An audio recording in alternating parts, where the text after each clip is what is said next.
હીરા education trust ના managing trustee, તમામ trustee સાહેબો, રસુલપુર ગામથી અહીં શાળામાં ઉપસ્થિત થયેલ તમામ ગ્રામજનો કે જે પોતાની ફરજ સમજી અને રાષ્ટ્રધ્વજને સલામી આપવા અને આ નેશનલ પર્વની ઉજવણીમાં સહભાગી થવા અહીં ઉપસ્થિત થયા છે. તમામ ગ્રામજનો, રોયલ પ્રાઇમરી સ્કૂલનો તમામ સ્ટાફ, મારા તમામ વિદ્યાર્થી ભાઈઓ અને બહેનો, સૌપ્રથમ તો આપ સૌનું આ પર્વ નિમિત્તે હૃદયપૂર્વક આ શાળા પરિવાર વતી આપ સૌનું હું દિલથી સ્વાગત કરું છું. આપણા દિલની અંદર પણ એક જુસ્સો ભર્યો છે, આપણા દિલની અંદર પણ એક ઉમંગ છે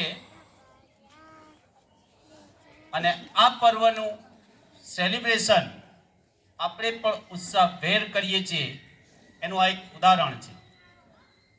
આ પર્વ એ 76 રિપબ્લિક ડે એટલે કે ગણતંત્ર દિન એટલે કે પ્રજાસત્તાક દિન,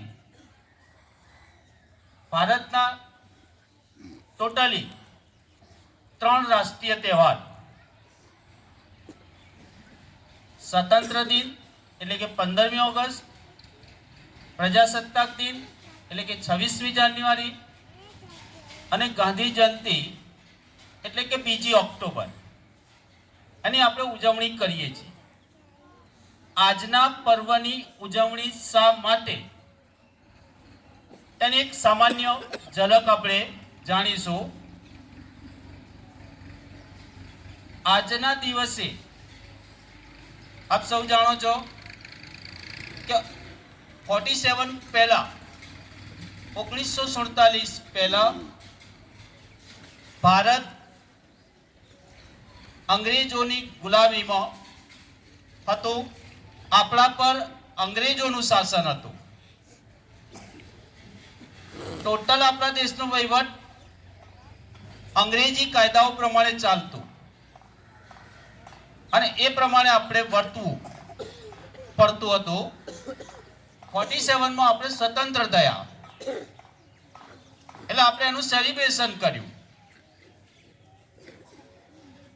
પરંતુ 47 પછી આપણે આપણા દેશ આપણા કાયદા પ્રમાણે ચાલે, આપણા બંધારણ પ્રમાણે ચાલે, આપણા અલગ નિયમો હોય. એના માટે ભારતના પ્રથમ રાષ્ટ્રપતિ ડોક્ટર રાજેન્દ્ર પ્રસાદ એમણે એક સમિતિ નિમી. આ સમિતિને કહેવામાં આવ્યું કે તમે વિશ્વના બધા દેશોના કાયદાઓનો અભ્યાસ કરો, બધા દેશોના બંધારણનો તમે અભ્યાસ કરો અને એમાં જે સારામાં સારું જે રીતે અત્તર બનાવવું હોય તો હજારો ફૂલોમાંથી એક અર્ક આપણે શોધીને એક અત્તર બનાવીએ એવું બંધારણ આપણે ભારતનું બંધારણ તૈયાર કરવું છે. અને એ બંધારણ એ વિશ્વ માટે એક શ્રેષ્ઠ બંધારણ અને હવે પછીના જ્યારે જ્યારે બંધારણ બને ત્યારે એમાં ભારતના બંધારણનો અભ્યાસ થાય એ માટે એક સમિતિ નિમી અને આ સમિતિનો જે અધ્યક્ષ છે એ ડોક્ટર ભીમરાવ બાબા સાહેબ આંબેડકરને એના અધ્યક્ષ બનાવવામાં આવ્યા. એ વખતે આ સમિતિની અંદર મુસ્લિમ પણ અનેક સભ્યો હતા. ટોટલ વિશ્વના દેશોના બંધારણનો અભ્યાસ કરી અને છેલ્લે અર્ક સ્વરૂપે આપણા દેશનું જે બંધારણ છે એ વિશ્વનું સૌથી મોટામાં મોટું બંધારણ અને એકદમ સરળ બંધારણ આપણે એનો સ્વીકાર આ દિવસે કર્યો અને એના માનમાં 26 જાન્યુઆરી 1950થી આપણે આ ઉજવણી કરતા આવ્યા છે. આ બંધારણની શરૂઆત અમુકથી થાય છે. આ બંધારણે